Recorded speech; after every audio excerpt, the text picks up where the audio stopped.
Good afternoon, viewers. You're watching Republic TV and I'm Dr. Amisha with you. Our top focus remains the escalations in West Asia. And in the latest, we are learning is that Israel has made a big announcement. Now, Israel's foreign ministry has announced that UN General Secretary António Guterres should not be entering Israel. He is barred from entering Israel. He is barred from stepping on Israeli soil. Israel's foreign minister has said that he has barred UN Secretary General António Guterres from entering Israel. In a post, he said, and I quote, "This is a Secretary General who has yet to denounce the massacre and sexual atrocities committed by the Hamas murderers on the 7th of October, nor has he led any efforts to declare them a terrorist organization," unquote. So that's the voices, remember, have been coming in from Israel condemning UN, calling out UN's inaction on Iran, as Guterres, remember, had called for a ceasefire.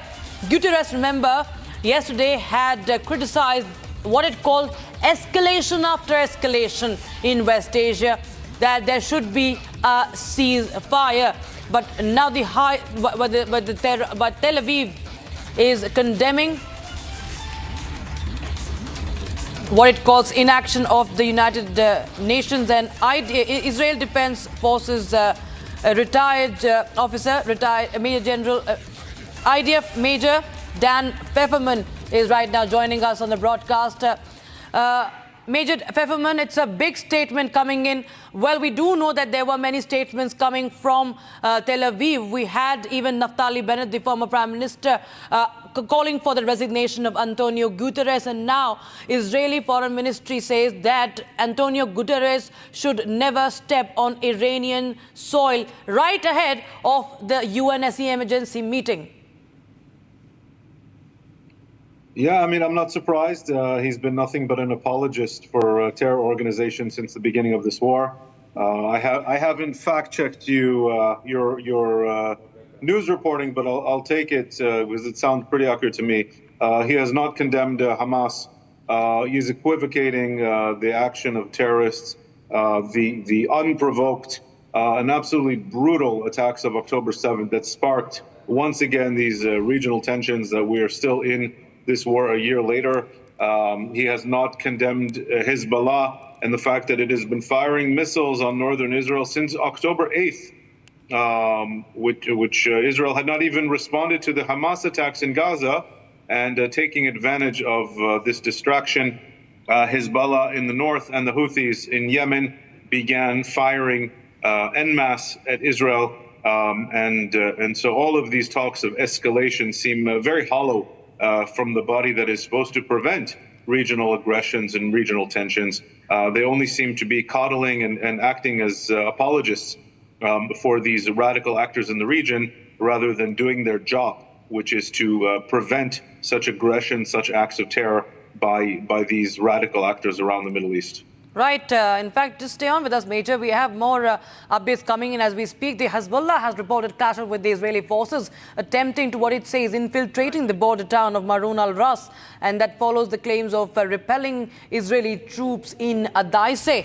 And the group also launched missile strikes on northern Israel, while Israel has strengthened its presence in southern Lebanon with additional infantry and armored units. In response, in fact, the Israel Defense Forces have ordered the evacuation of 24 more villages in southern Lebanon. That's the big update we have right now. So there's no stopping Israel. What we are understanding from here on, Major Pfefferman, that Hezbollah continues to strike. At least it has said that there have been clashes with the Israeli forces as they try to enter the border town of Marun al-Ras. And now there have been, of course, reports of Hezbollah continuing to strike Israel, even as Israel continues with its ground operation in Lebanon. This is, of course, a major escalation that is coming in. How do you see this, this development, Major Pfefferman? Yeah, Hezbollah left Israel absolutely no choice. Israel ceased its occupation of southern Lebanon back in 2001. and has not had any claims of Lebanon, never had any claims of Lebanon. And Hezbollah has acted as a provocateur, as an aggressor, and as a terrorist army, as Iran's top proxy in the Middle East. Since October 8th, it has fired unprovoked. And so push came to shove. And we all know now about the pager attack that is attributed to Israel, although Israel never took credit for it. Israel said, finally, enough is enough. 80,000 to 100,000 people have been homeless, have been evacuated from their homes on Israel's northern border since October 8th, and have not been able to get back.